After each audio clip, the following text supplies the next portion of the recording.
Hello friend, पिछली class में हम लोगों ने यूजुअल ऑर्डर के चारों टाइप को कंप्लीट कर लिया था। ठीक है, आज हम लोग क्या करेंगे, आज हम लोग रिवर्स ऑर्डर को पढ़ेंगे। तो आइए देखते हैं कि अगर रिवर्स ऑर्डर का क्वेश्चन बनेगा तो हम उनको कैसे सॉल्व करेंगे। तो आज का जो हमारा टॉपिक होगा रिवर्स ऑर्डर।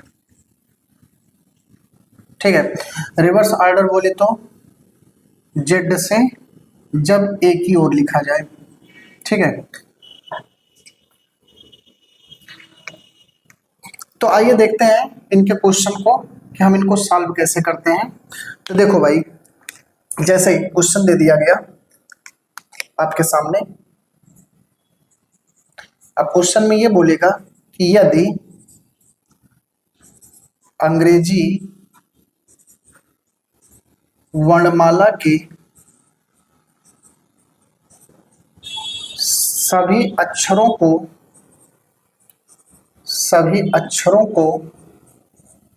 उल्टे क्रम में लिख दिया जाए, उल्टे क्रम में लिख दिया जाए तो बाएं से सातवें अक्षर के दाएं नौवां अक्षर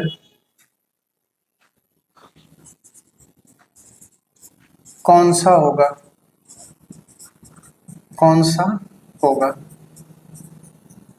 ठीक, अब देखो क्वेश्चन में ये स्टेटमेंट जरूर बोलेगा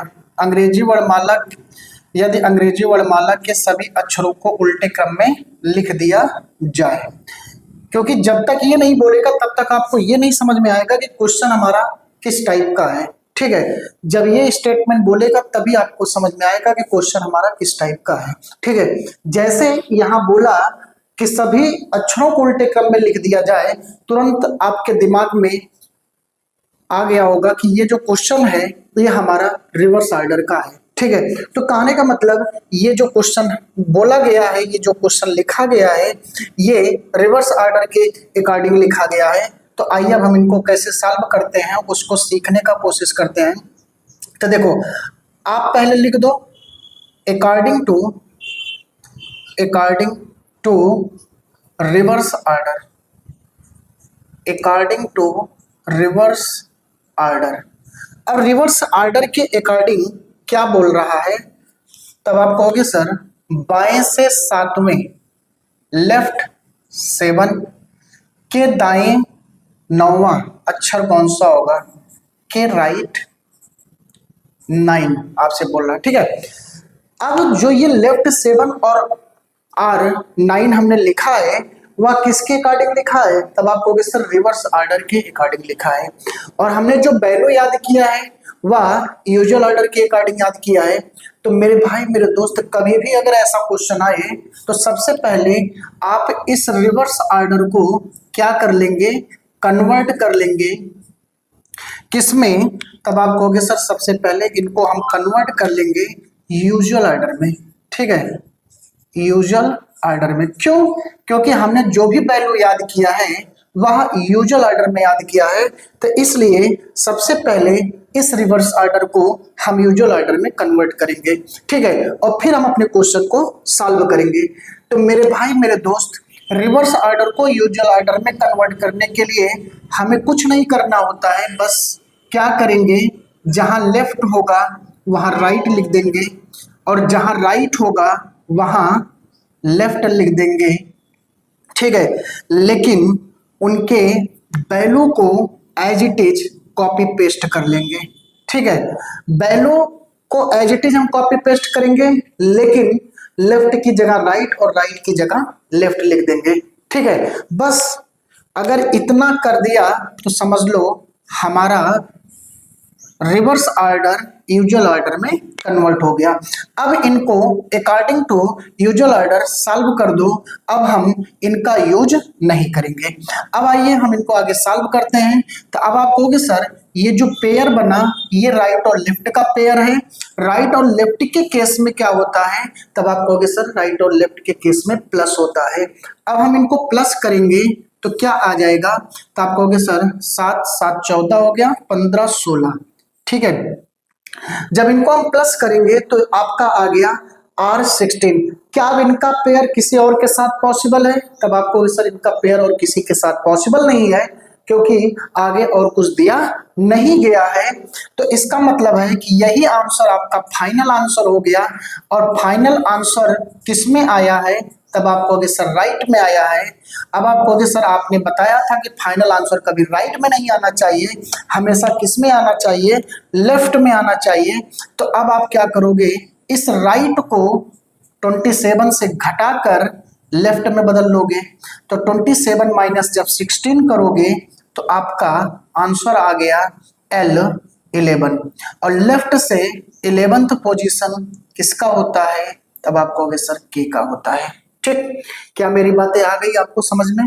ठीक है, तो सबसे पहले रिवर्स ऑर्डर को हम यूजुअल ऑर्डर में कन्वर्ट करेंगे और फिर अकॉर्डिंग टू यूजुअल ऑर्डर हम क्वेश्चन को सॉल्व कर देंगे। तो यूजुअल ऑर्डर के 4 टाइप हमने सीख रखे हैं, उन्हीं 4 में से किसी एक का यूज करके या किसी 2 का यूज करके हम अपने क्वेश्चन का क्या करेंगे, आंसर करेंगे।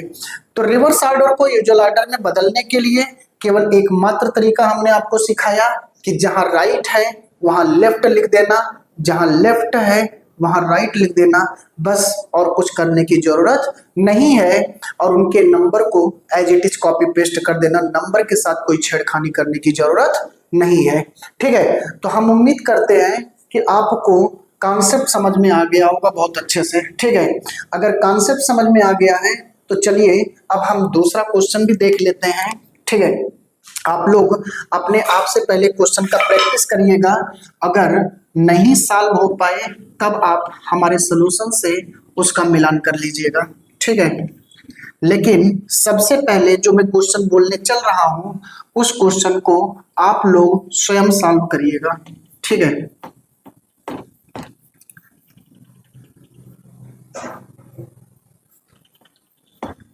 चलिए आइए देखते हैं। जैसे क्वेश्चन दे रहा है, यदि अंग्रेजी वर्णमाला के सभी अक्षरों को उल्टे क्रम में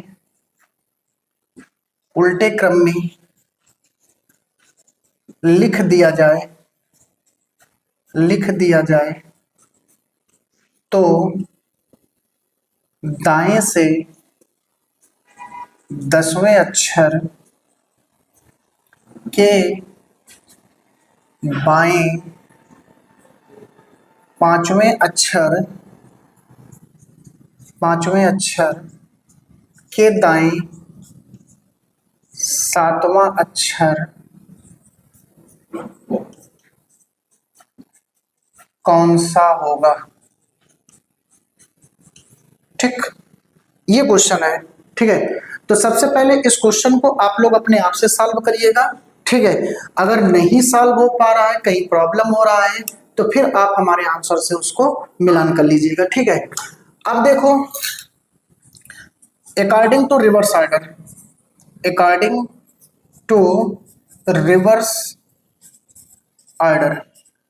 ठीक है, रिवर्स ऑर्डर के आधार पर ये क्वेश्चन बोला गया है।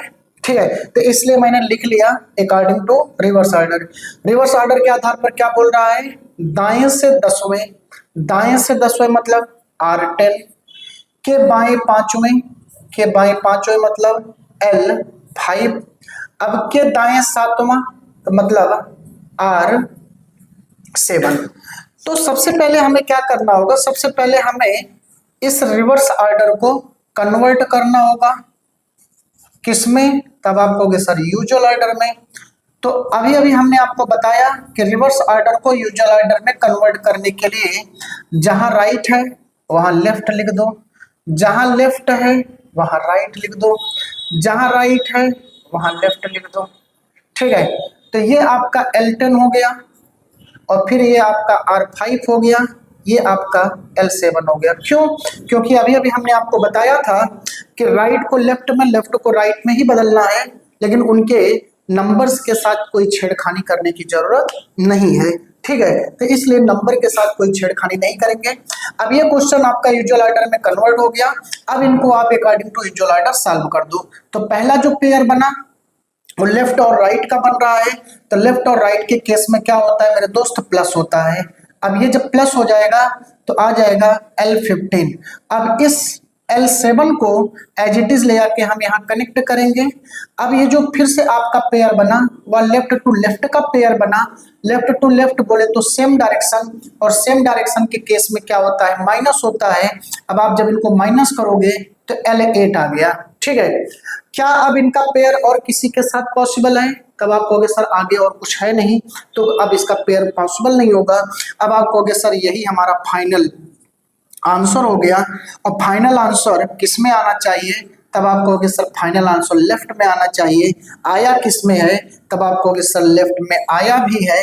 तो अब यहाँ हमें कुछ छेड़खानी करने की जरूरत नहीं है, क्योंकि जो आंसर आया है वो बिल्कुल सही आया है। ठीक है, तो लेफ्ट से 8th पोजीशन किसका होता है? तब आप कहोगे सर H का होता है। यही हमारा क्या हो गया, आंसर हो गया। ठीक है, तो हम उम्मीद करते हैं कि रिवर्स ऑर्डर आपको बहुत अच्छे से समझ में आ गया होगा। कभी भी रिवर्स ऑर्डर का क्वेश्चन आपको देखने को मिलेगा तो हम उम्मीद पूरा करते हैं कि आप उनके क्वेश्चन को अच्छे से सॉल्व कर लोगे। ठीक है, बस इतना दिमाग में याद रखना कि रिवर्स ऑर्डर के केस में सबसे पहले हम उनको यूजुअल ऑर्डर में बदलते हैं और फिर अकॉर्डिंग टू यूजुअल ऑर्डर हम उनको सॉल्व करते हैं। रिवर्स ऑर्डर को यूजुअल ऑर्डर में बदलने का एकमात्र तरीका हमने बताया कि जहां लेफ्ट होगा वहां राइट लिख देना, जहां राइट होगा वहां लेफ्ट लिख देना, लेकिन उनके वैल्यू के साथ कोई छेड़खानी न करना। उसके बाद आप यूजुअल ऑर्डर के अकॉर्डिंग क्या कर देंगे, सॉल्व कर देंगे। ठीक है, तो बस आज के लिए मैं इतना ही रख रहा हूँ। Okay, thank you, bye bye.